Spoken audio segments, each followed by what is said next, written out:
فرمایا ان الصلاۃ کانت علی المؤمنین کتابا موقوتا، بے شک نماز اوقات مقررہ میں مومنوں پر فرض ہے۔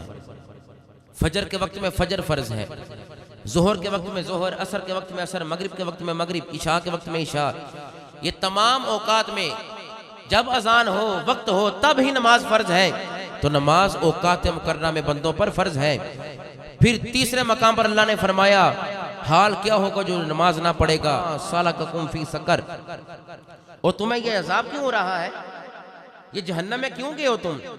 تو وہ کیا کہیں گے؟ قالوا لم نک من المصلین، وہ کہیں گے ہم نمازیں نہیں پڑھتے تھے، ہم عذاب میں اس لیے ڈالے گئے کہ ہم نمازیں نہیں پڑھتے تھے، آگ میں اس لیے ڈالے گئے ہم نمازیں نہیں۔ اللہ پہلے ہی فرما رہا ہے کہ جو نمازیں نہیں نہ پڑھیں گے، چاہے عظمت صحابہ بیان کریں، فرض ہے، اس کے متعلق قیامت کے دن سب سے پہلے تم سے پوچھا جائے گا۔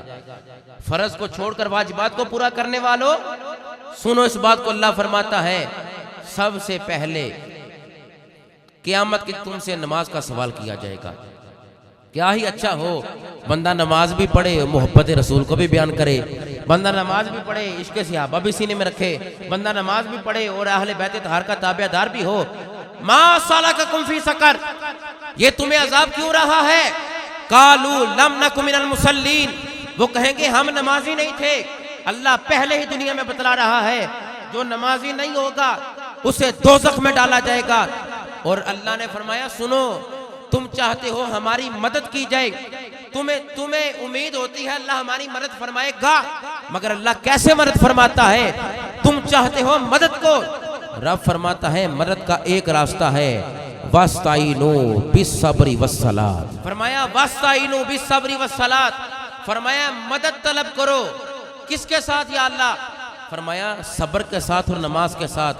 امام جعفر صادق فرماتے ہیں صبر کا تعلق ایمان کے ساتھ اس طرح ہے جس طرح سر کا تعلق جسم کے ساتھ ہے۔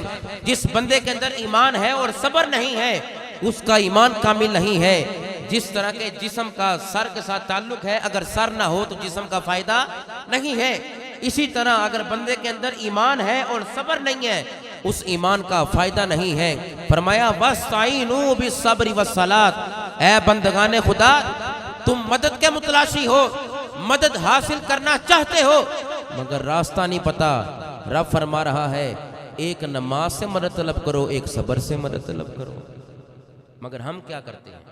ہم دنیاوی زندگی میں اتنے مگن ہیں کہ ہم نماز سے دور ہیں، ہم صبر سے دور ہیں، ہم روزے سے دور ہیں، ہم اللہ کے احکامات سے دور ہیں۔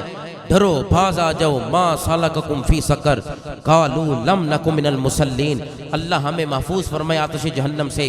پانچویں مقام پر اللہ ارشاد فرماتا ہے حافظوا علی الصلوات، حفاظت کرو اپنی نمازوں کی، حفاظت کرو اپنی نمازوں کی، اللہ سے ڈرو اپنی نمازوں کے معاملے میں۔ حافظو، حفاظت کرو تم، یعنی پابندی سے ادا کرو۔ والصلاۃ الوسطی، اور تقییداً فرمایا گیا درمیانی نماز ذرا دھیان نہ پڑے آجے، عصر کی نماز۔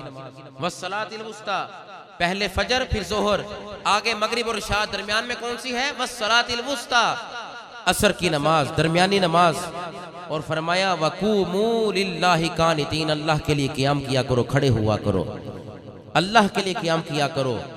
اور چھٹے مقام پر اللہ امت مسلمہ کو، اپنے مصطفیٰ کریم علیہ السلام کے غلاموں کو، کہ کہیں یہ جہنم میں نہ چلے جائیں، کہیں ان کو دوزخ کی آگ نہ چھو لے، اللہ فرما رہا ہے فَخَلَفَ مِن بَعْدِهِمْ خَلْفٌ أَضَاعُوا الصَّلَاةَ، ان کے بعد کچھ ناخلف ایسے پیدا ہوئے ان کے جانشین، باپ تھا تو اولاد، پیر تھا تو اس کا بیٹا، استاد تھا تو اس کا بیٹا، کچھ ناخلف ایسے پیدا ہوئے کہ انہوں نے نمازوں کو ضائع کر دیا، کہ وہ نمازوں سے دور رہے۔ اللہ کو ایسے بندے کی ضرورت نہیں ہے، اللہ تو ہمیں آتش جہنم سے بچا رہا ہے، اللہ ہمیں دوزخ سے بچا رہا ہے، اللہ ہمیں محبت رسول کے قریب کر رہا ہے، اللہ ہمیں اپنی محبت کے قریب کر رہا ہے، اللہ ہمیں جنت کے قریب کر کر ہمیں جہنم سے بچا رہا ہے۔ پھر بندہ وہی ہے جو 5 وقت رب کی بندگی کرتا ہے۔ محبت صحابہ بیان کرنا ہمارا ایمان ہے، محبت اہل بیت کو بیان کرنا ہمارا ایمان ہے۔ عمل سے زندگی بنتی ہے، جنت بھی جہنم بھی، خاکی اپنی فطرت میں نہ نوری ہے نہ ناری۔